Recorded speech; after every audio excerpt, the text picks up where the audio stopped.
Hi everyone, in today's video I'm going to explore the announcements for the release of 10th edition and to some degree how it affects Astra Militarum. This is a discussion video looking at why GW are releasing 10th edition now, the state of 40k at the moment, and how I feel about this as a Guard commander. So 2.5 years into 9th edition and 4 months into the new Guard codex, 10th edition has been announced with a release date of summertime Northern Hemisphere. I expect this to be in July, which would match when 9th edition was released in 2020. This would be a 3-year cycle for 9th edition and match how long 8th edition was in circulation.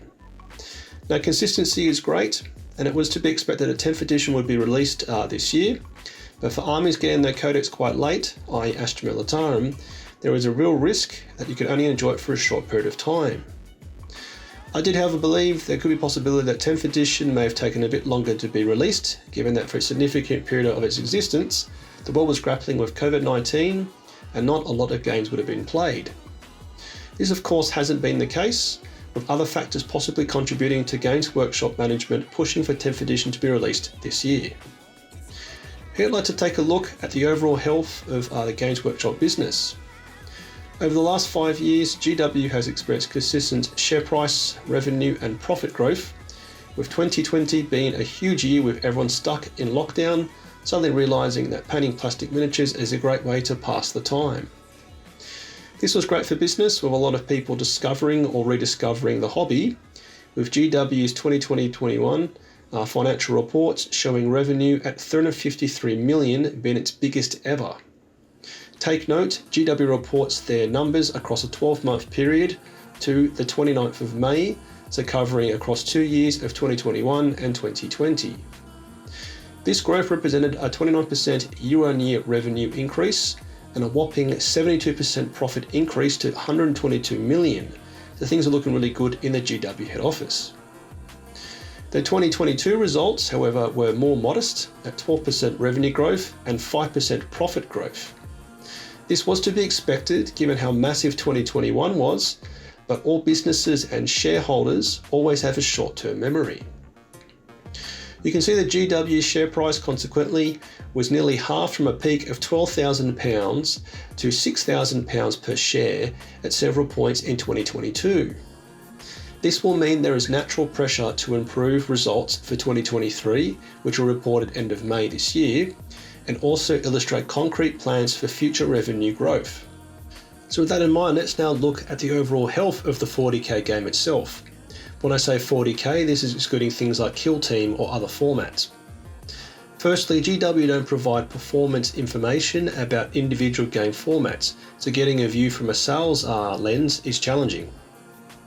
I then looked at Google's search data for instances of people searching for the term more than 40,000, which is actually on the increase, and saw a huge spike in December 23 when Henry Cavill announced he is working on a 40k TV series, which also drove the GW share price up as well. So we could assume from this that sales of 40k miniatures are increasing. This perhaps is true, but I know from talking to many different people that the 40k customer base is a leaky bucket, with plenty new customers coming into the bucket, but many more leaking out of the bucket. The key driver of this is the current edition's rule set, which, as admitted by GW, has become overly complex with an array of overlapping documents, which can be a terrifying thing for any newcomers to the game. The key mission of GW is to sell plastic miniatures, with the law and rules being ways to increase demand for these miniatures. Just think the classic move they do when a new unit is launched, with bonkers good rule sets to support this, i.e. our favourite Kazrakans. So if this is the case and the overall rule set is driving away potential customers, then of course things need to change. Having read the articles about the new edition on Warhammer community website, the overarching message is that 10th edition will be heavily simplified, removing all the complexity which they've added to 9th edition. Overall, I support the notion of this, agreeing the game has moved to a place where unless you've got a good understanding of most enemy armies, you could lose some games before you even arrive on the table, due to an elaborate combination of army doctrine, warlord trait and stratagems, meaning a unit could simply not be defeated unless you build a counter specifically for this. Here I'm a little torn as a competitive player, as the complexity is part of the enjoyment I get looking for and understanding what the latest meta is and how I'd play into it.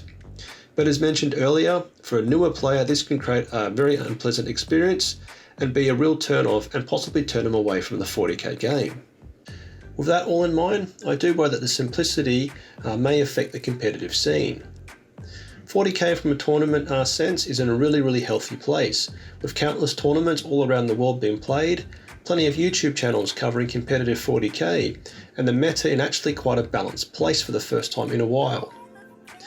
I wonder if this is thanks simply to the popularity of Warhammer 40,000 post-COVID, or the level of complexity in the rule set allowing for significant depth of army rule exploration.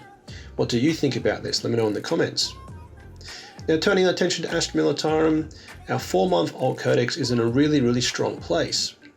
After waiting patiently for 5 years for a refresh, the book has a lot of sophistication with an answer for most competitive scenarios. Respecting the issue of complexity for newer players, the codex has great depth to be explored, and it's rather annoying that guard players won't even get 12 months to enjoy it. Personally, I'm only just starting to get to grip with it, and due to a busy work schedule and the arrival of my first child, Guardsman Rose Hannon, I'm finding it hard to get games in. As said earlier, it was somewhat expected that our new codex would be somewhat short-lived, but it's still a massive downer. As a Legacy Guard player, I played all through 9th edition with the old codex, and after waiting patiently to have the new book for a short period is really tough. With 10th edition, GW have shared that from day one all units will have their new rules made available for free, with all codexes being retired. This is great, allowing us to continue to play like what happened with a move from 7th to 8th edition. Being negative here, as I understand it, the transition from 7th to 8th edition was far from perfect, with any army working only on the free rules really suffering against any army that had a new codex. I started playing in mid-8th edition, and if you were around for the change from 7th to 8th, let me know what it was like for Astra Militarum. An early prediction I have is that any units that rely heavily on stratagem combos will see a big hit in their performance, with our favourite Astra Militarum prediction unfortunately being the Kazrakan Mortal Wound Bomb has only got a few months left of it. Any units with strong organic data sheets will dominate the early meta, with GW apparently reviewing every single datasheet. The meta will probably completely shift over the next couple of months. So the move to 10th edition this year is probably driven by business reasons at the GW head office. It's very poorly timed for Astra Militarum, but overall really needed for the long-term success of the game that I and you all enjoy. Like anything in life, change is a constant, so taking a positive approach to it is the best mindset.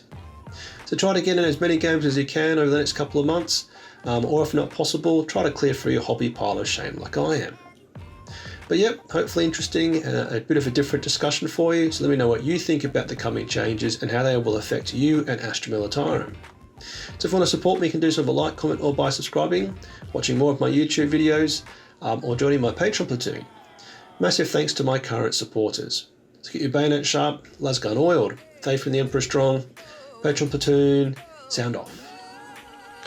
Tank Commander Glenn, Tank Commander Mitchell, Tank Commander Watchdog Van Etten, Colour Sergeant DuPont, Sergeant Broxius, Adal, the Colonel Merrill, Veterans Gibson, Hall, Lundeen, Guardsman Beard, Coquelin, Flint, Hills, Malik, Litton, Nguyen, Smith, Tom, Tompkin, Conscript Boson, England, Gilliam, Goodwin.